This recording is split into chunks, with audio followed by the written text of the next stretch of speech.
Drew does this thing where he likes, when the podcast comes out, he likes to be not surprised by the lines, but he likes to feel the lines, right? Like, so he comes in.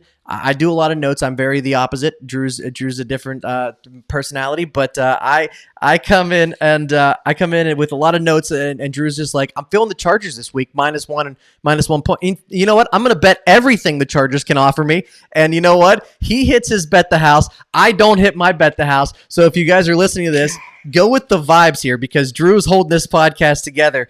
But we should probably start with Thursday night because by the time this comes up, by the time this comes out, it'll basically be Thursday, which means that you have a chance to win some money with us. I love this time of the year because we got football, Thursday through Monday? Yeah. I mean, how do you say no to that? I mean, that is, I sign me up for all of that. So the Thursday night game this week is Washington football team minus Fitzmagic against the Daniel Jones Giants.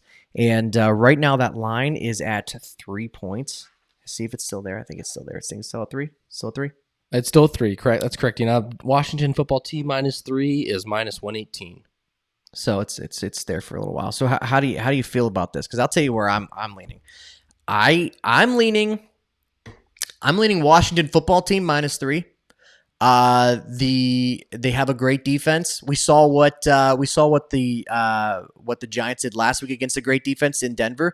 They did not do well. Denver probably has probably one of the best defenses in the league. I understand that. But the Giants, they lost that game by, I think, like 7 or 8 points.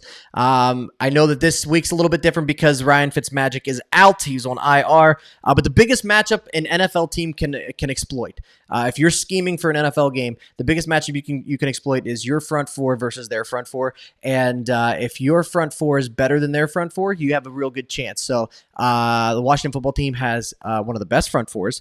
The Giants have a very average offensive line and Chase Young. So I don't see it being a shootout, but I do see the Washington football team covering. So I like them -3.5. I don't know if it's because of the things I just looked at or because of what I heard you say, but I'm on your side here. I think Washington -3. I think Washington -3. The fact that you're talking about like the front four versus front four, exploiting that, like you sound like you should be like a coach somewhere.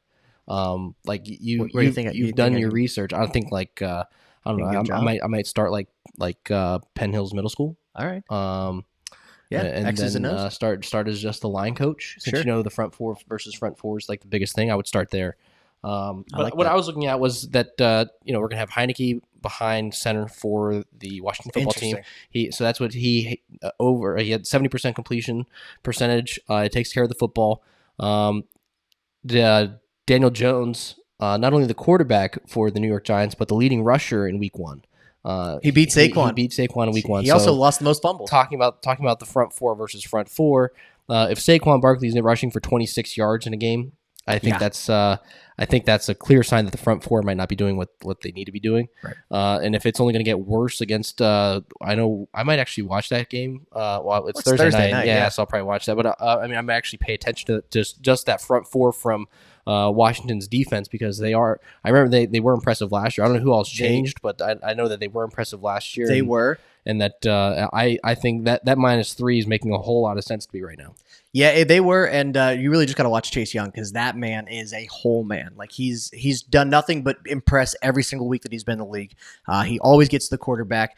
The beautiful thing here too that a lot of people aren't talking about, they're worried about Tyler at the quarterback for the Washington football team. They're worried about him, but they also don't have a ton of tape on him. Taylor? Is it Taylor? Don't worry, we'll get to the bottom of this. I mean, we have the technology. It's not Ryan Fitzpatrick, so moment of silence for Ryan. It's Taylor Heineke. Taylor, sorry guys, I didn't mean to. Don't say sorry to me. Say sorry to Taylor. Sorry, Taylor, if you're listening. Bonus points if you guess what school he went to. Boise State. Old Dominion. Close. That wasn't close. That was not even in this. It's not even in the same time zone. But Boise State was a good one to pull off the top of my head. I don't know why I was thinking about them, but they don't have a lot of tape on him. So they don't have a lot of footage on him. They don't have a lot of tape on him. They don't know his tendencies very well. Whereas Ryan Fitzpatrick, you probably do know his tendencies. His tendencies are to grow a beard and make babies. Because he's got like 15 kids. So I like that one a lot for the Thursday night game. And then that's where we're at. So we got Washington football team -3. We don't have Agreed. any. We don't have. Concur. Yeah, we don't have any player prop bets on that yet. But we'll tweet some out. So we'll tweet some out. So follow the Instagram. We always post our tweets. To I would Instagram. I would say that with the poor quarterbacks that are playing, I would take if there's an over on the receptions for the running backs, I would consider that. Ooh, and you know what? They both have really good running backs. So they both have guys that could really do something this year. I mean, Saquon obviously is the number 2 overall pick. So Looks like on FanDuel we have access to the player receiving yards. Okay. I don't see Receptions yet. I don't see receptions. I don't see running backs in that category. I'll tell you a player prop up to hammer this week. By the way, that's smart on FanDuel's part because they would have lost all their money. Yeah, they can't release it before we report. Yeah, exactly right. Yeah.